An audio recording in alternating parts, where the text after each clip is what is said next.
If you're experiencing issues with pending transfers on Facebook, follow these simple steps to resolve the problem.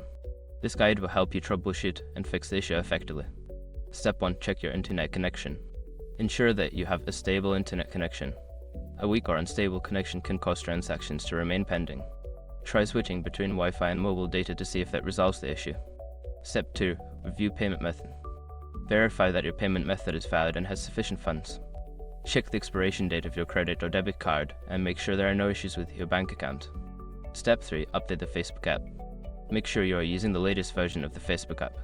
Go to your device's App Store, search for Facebook, and update it if a new version is available. An outdated app may cause functionality issues. Step 4. Clear app cache. If you're using the Facebook app, clearing the cache can help. Go to your device settings, find the Facebook app, and select the option to clear cache. This can resolve any temporary glitches affecting your transactions.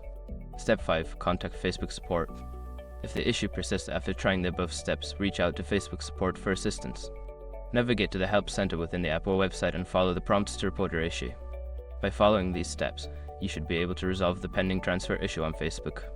If problems continue, don't hesitate to seek further help from customer support.